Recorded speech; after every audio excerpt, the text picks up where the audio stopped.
Assalamu alaikum dear students. I hope you all are good. In our previous lecture we are discussed about matrices, what is matrices, row of a matrices, column of a matrices, and some other basic definition of matrices. Today's our topic is type of a matrices. Some of the types are written over here. The first one is row of a matrices. Row matrices क्या होगा? Row matrix आपके पास क्या होगा? The definition of row matrices is defined as a row of matrices is said to be a row matrices if and only if there is an only one row. ऐसा matrices जिसमें सिर्फ एक ही रो हो वो क्या होगा आपके पास? रो मैट्रिसेस होगा. लाइक आपके पास एक मैं आपको एग्जांपल देता हूँ. आपके पास एक मैट्रिक्स है 1 2 3. तो इसमें हमारे पास क्या है कि ये सिर्फ एक ही रो है, इसलिए हम इसे क्या कहेंगे? रो मैट्रिसेस कहेंगे. क्या कहेंगे? रो मैट्रिक्स कहेंगे. रो मैट्रिसेस. अब 2 और 3 आपके पास है तो इसे हम क्या कहेंगे? ये भी आपके पास एक रो मैट्रिसेस है.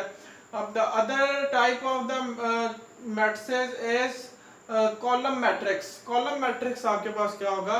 A matrix is said to be column matrix if and only if there is only a one column. अगर वहां पे आपके पास एक ऐसा मैट्रिक्स हो जिसमें सिर्फ एक ही कॉलम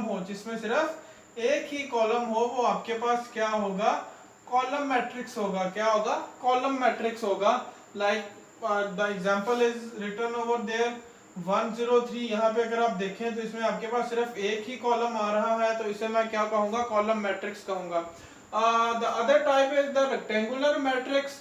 रेक्टेंगुलर मैट्रिक्स आपके पास क्या होगा? A matrix is said to be rectangular matrix if the number of rows not equal to number of columns.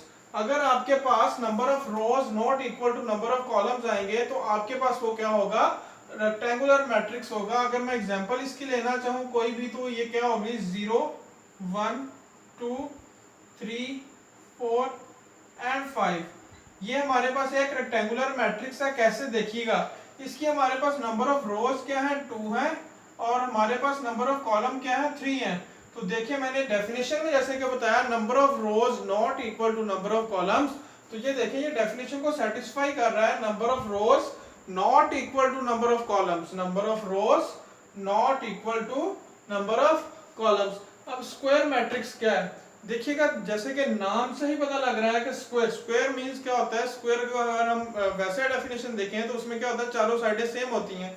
Similarly इसमें भी वही होगा कि आपके पास उसका क्या? Number of rows equal to number of columns आने चाहिए. Number of rows equal to number of columns आने चाहिए. एग्जांपल देखिएगा 0 1 2 3. तो देखें इसमें आपके पास ये एक स्क्वायर मैट्रिक्स है जिसमें 2 by 2 का मैट्रिक्स है, जिसमें आपके पास number of rows equal to number of columns आ रही हैं. एक और एग्जांपल देख लें 1 2 3 4 5 6 7 8 9. इसमें भी देखिएगा नंबर ऑफ रोज 3 और नंबर ऑफ कॉलम्स 3. तो ये आपके पास 3 by 3 का कोई मैट्रिक्स है जो स्क्वायर मैट्रिक्स है. क्या है? स्क्वायर मैट्रिक्स की डेफिनेशन मैं फिर बता देता हूं, जिसमें number of rows equal to number of column होगा. अब उसके बाद आपके पास एक और टाइप ऑफ मैट्रिक्स है, वो क्या है? नल और जीरो मैट्रिक्स. नल और जीरो मैट्रिक्स आपके पास क्या होगा? ऐसा मैट्रिक्स जिसकी एंटायर यानी कि उसकी सारी की सारी एंट्रीज क्या हो जाए? जीरो हो जाए, तो वो आपके पास नल या जीरो मैट्रिक्स कहलाएगा. एग्जांपल के तौर पे ये देख लें 0 0 0. उसकी यानी कि सारी की सारी एंट्रीज क्या हो जाए? जीरो हो जाए, तो वो आपके पास क्या होगा? एक नल मैट्रिक्स.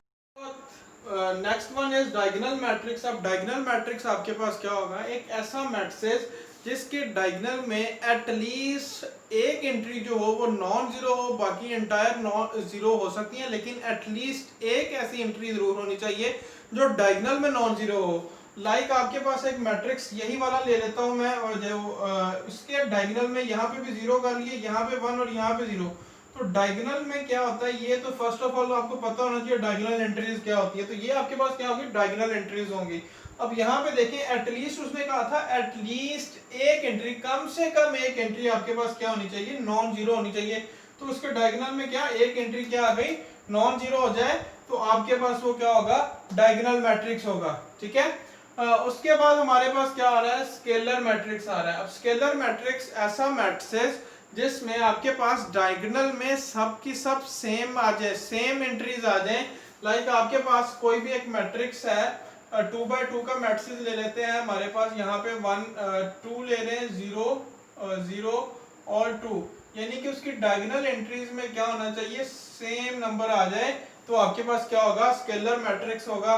एक और एग्जांपल देखिएगा, 2 0 0 0 2 0 0 2, और सॉरी यहाँ पे भी 0 और यहाँ पे 2, तो ये आपके पास देखिएगा इसके डायगोनल्स में क्या आ गई, सेम एंट्री आ गई, तो इसे मैं क्या कहूँगा, ये एक स्केलर मैट्रिक्स है।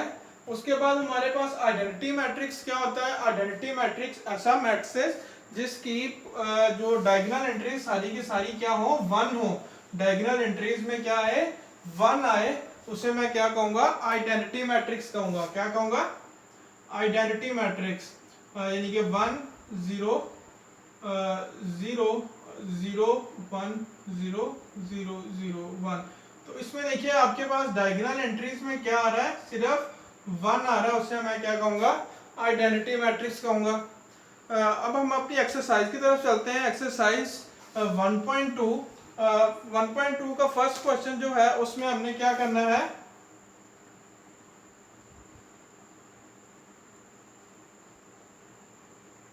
आइडेंटिफाई करना है कि हमें कुछ मैट्रिसेस गिवन है, हमने उसमें से आइडेंटिफाई करना है which one is row matrix, which one is column matrix. तो सबसे पहले वाला जो हमारे पास ए मैट्रिक्स गिवन है वो मेरे पास है 0, यानी कि उसकी सारी की सारी एंट्रीज 0 हैं। जब सारी की सारी एंट्री 0 हो जाती हैं तो वो मेरे पास क्या होता है, नल मैट्रिक्स होता है। क्या होता है, नल मैट्रिक्स।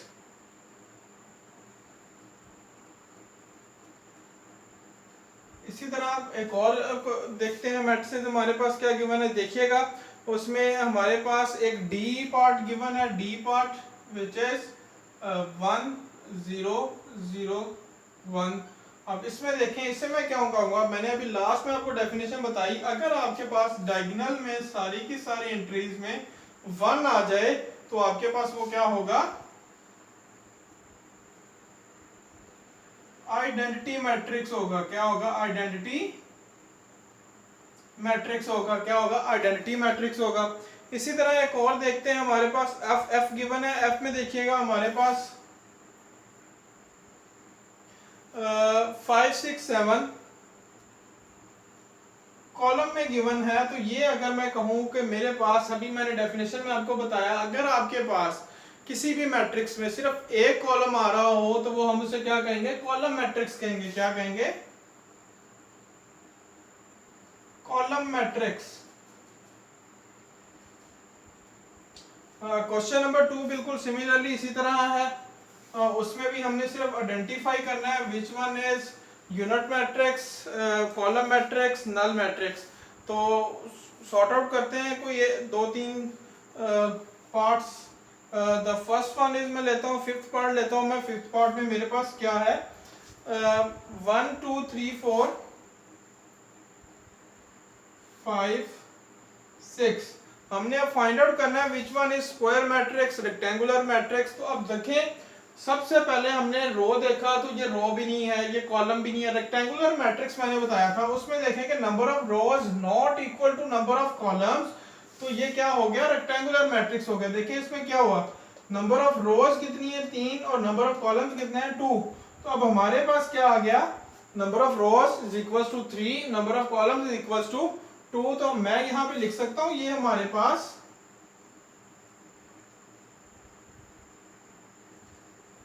रेक्टेंगुलर मैट्रिक्स है, rectangular matrix.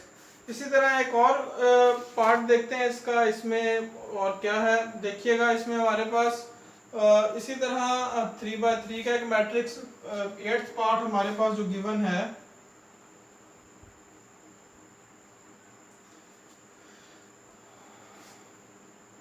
One two 3 minus 1 2 0 और 0 0 1 0 0 1।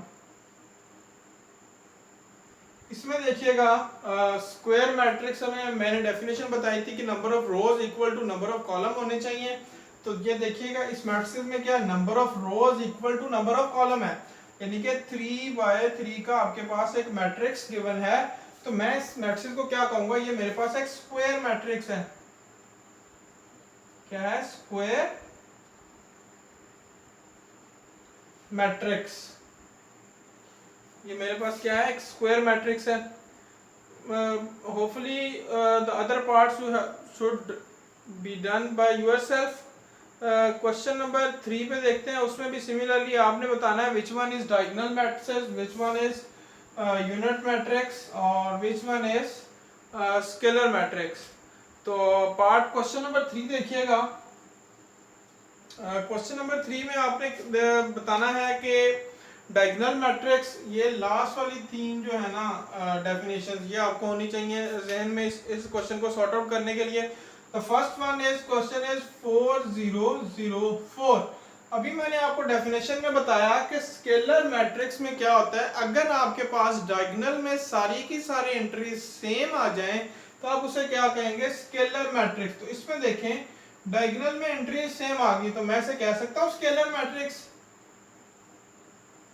तो ये मेरे पास मेरा क्या आ गया? स्केलर मैट्रिक्स आ गया। क्या आ गया? स्केलर। इसी तरह एक और पार्ट देखते हैं, ई पार्ट है ये मेरे पास, ये ए वाला पार्ट था, ए था मेरे पास ये मैट्रिक्स। इसी तरह ई मैट्रिक्स हमें गिवन है, उसे देखते हैं।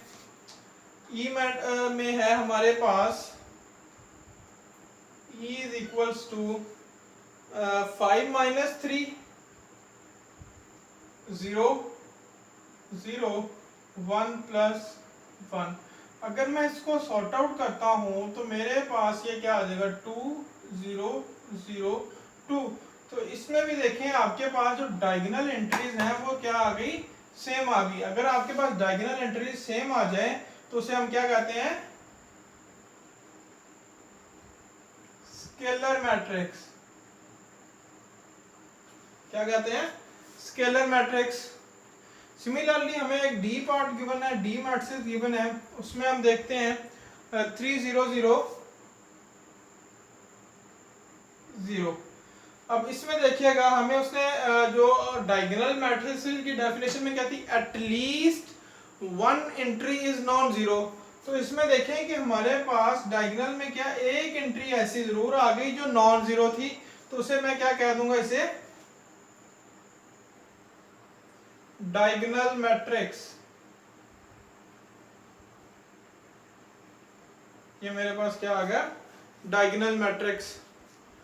आज का ये लेक्चर यहीं पे वाइंड अप करते हैं। इंशाल्लाह एक और वीडियो के साथ आपके सामने दोबारा हाजिर होंगे। तब तक के लिए इजाजत दीजिएगा। Please subscribe my channel and don't forget to press bell icon. अल्लाह हाफिज।